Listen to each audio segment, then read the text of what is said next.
आखिर जाग गया चंद्रयान-3 का विक्रम लैंडर।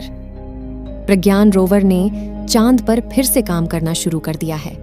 आज के इस वीडियो में हम आपको सही और सटीक जानकारियां देने वाले हैं। सभी भारतीय 22 सितंबर के दिन का इंतजार कर रहे थे, जो कि बीत चुका है, और लोगों को चंद्रयान-3 के जागने की खबर नहीं मिली है।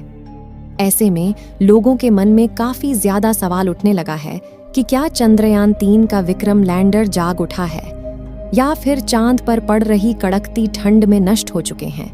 इन सभी सवालों के सटीक जवाब जानने के लिए बने रहे वीडियो के अंत तक, क्योंकि चांद पर रात के समय का तापमान लगभग -250 डिग्री सेल्सियस के करीब पहुंच जाता है। ऐसे में विक्रम लैंडर का सरवाइव कर पाना पहले से ही बहुत मुश्किल माना जा रहा था। लेकिन फिर भी इसरो के वैज्ञानिकों ने बताया था कि अभी चंद्रयान-3 को सुला दिया गया है, और जैसे ही 22 सितंबर होगी उस दिन चंद्रयान-3 के विक्रम को जगाने का प्रयास किया जाएगा। लेकिन जिस दिन का करोड़ भारतीय बेसब्री से इंतजार कर रहे थे, वह दिन बीत चुका है।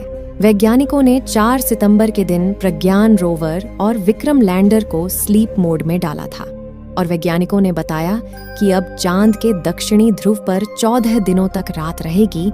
इसीलिए 22 सितंबर के दिन फिर से चंद्रयान के प्रज्ञान रोवर और विक्रम लैंडर को जगाया जाएगा। इसरो के वैज्ञानिकों ने चंद्रयान-3 के विक्रम लैंडर को रेडियो सिग्नल भेजना शुरू कर दिया है। दोस्तों, करोड़ों भारतीय 22 सितंबर के दिन का बेसब्री से इंतजार कर रहे थे, क्योंकि 22 सितंबर भारतवासियों के लिए बहुत ही खास होने वाला था। केवल 10 दिनों के एक्सपेरिमेंट में ही चांद पर ढेर सारे तत्वों की खोज कर ली थी, जिनमें ऑक्सीजन और सल्फर समेत कैल्शियम, आयरन, टाइटेनियम, मैंगनीज और सिलिकॉन जैसे अन्य तत्व मौजूद थे। चंद्रयान-3 का प्रमुख मकसद चांद की सतह पर सॉफ्ट लैंडिंग करना था, और उसके बाद 14 दिनों तक चांद की सतह पर जानकारियां इकट्ठा करके वैज्ञानिकों तक भेजना था। लेकिन आपको बता दें कि चंद्रयान-3 के प्रज्ञान रोवर ने मात्र 10 दिनों तक ही चांद पर एक्सपेरिमेंट किया था, और विक्रम लैंडर ने लगभग 12 दिनों तक चांद की सतह पर एक जगह खड़े होकर चांद की धरती का तापमान, प्लाज्मा रेडिएशन और भूकंप के बारे में जानकारियां इकट्ठा करके वैज्ञानिकों तक भेजी थीं। प्रज्ञान रोवर ने चांद की सतह पर सल्फर की खोज की, और इसलिए चांद की सतह पर सल्फर की खोज करने वाला दुनिया का पहला देश बन गया। इस समय हमारे चंद्रयान का विक्रम लैंडर और प्रज्ञान रोवर दक्षिणी ध्रुव पर मौजूद है। चांद की दक्षिणी ध्रुव पर 22 सितंबर के दिन सुबह होना शुरू हो गई थी, और इस समय चांद की दक्षिणी ध्रुव पर उजाला हो गया है, और चांद की किरण भी प्रज्ञान रोवर और विक्रम लैंडर के सोलर पैनल पर पड़ने लगी है। चंद्रयान-3 का एक और बड़ा मकसद था, जो कि चांद पर पानी की खोज करना था।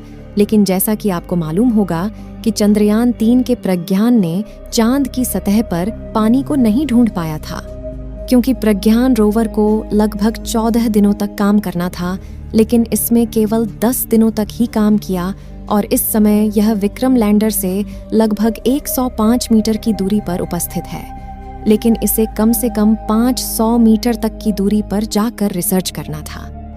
आप सोच रहे होंगे कि विक्रम लैंडर जाग चुका होगा, लेकिन आपको बता दें, ऐसा नहीं है। अभी भी चांद की धरती पर गहरी नींद में सो रहा है। इसका सबसे बड़ा कारण यह है कि इसरो के वैज्ञानिक 22 सितंबर के दिन चंद्रयान-3 के सिग्नल भेजने का इंतजार कर रहे थे। वैज्ञानिकों को इसका इंतजार था कि अगर विक्रम लैंडर चांद पर -250 डिग्री सेल्सियस की कड़ाके की ठंड से बचा होगा, तो वह हमारे पास खुद ही सिग्नल भेजेगा कि हम अभी भी सही सलामत बचे हुए हैं। लेकिन वैज्ञानिकों का 22 सितंबर का इंतजार भी खत्म हुआ, लेकिन विक्रम लैंडर ने कोई भी सिग्नल नहीं भेजा। आपको बता दें कि इसका मतलब यह नहीं है कि चंद्रयान-3 का विक्रम लैंडर कभी भी नहीं जागेगा।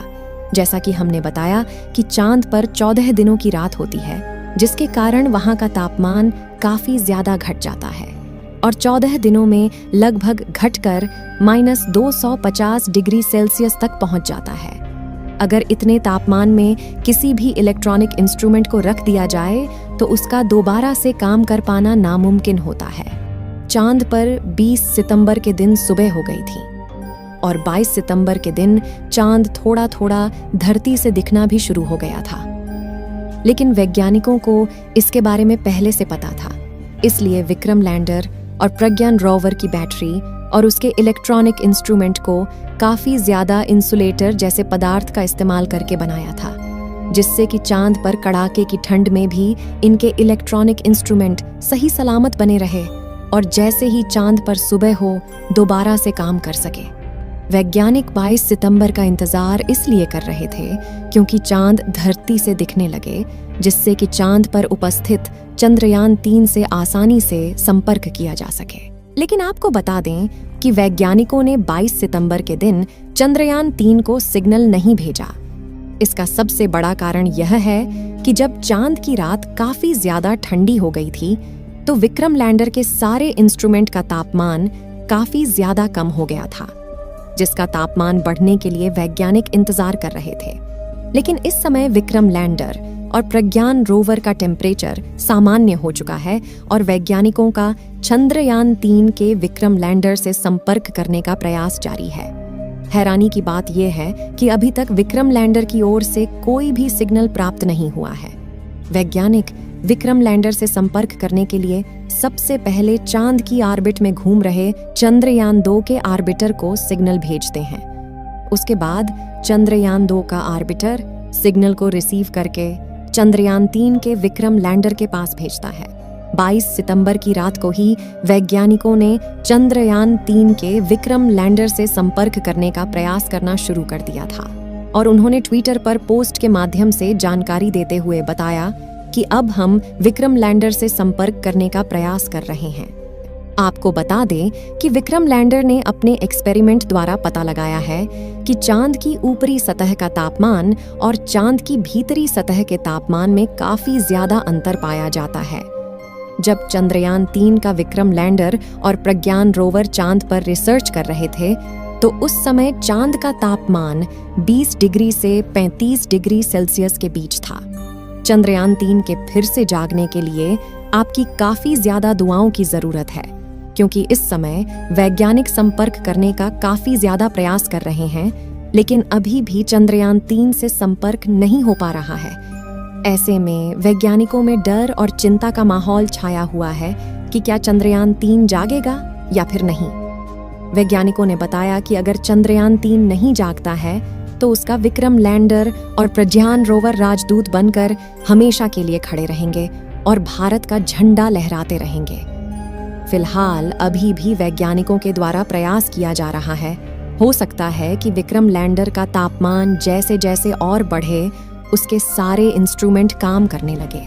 आप सभी लोग चंद्रयान 3 के दोबारा से चलने की दुआएं कमेंट बॉक्स में करते रहे, क्योंकि अब चंद्रयान 3 का जागना काफी ज्यादा मुश्किल माना जा रहा है।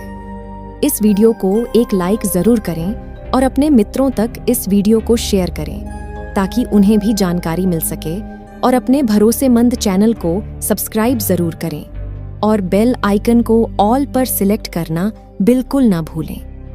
मिलते हैं किसी और नॉलेजेबल वीडियो के साथ। वीडियो को अंत तक देखने के लिए धन्यवाद।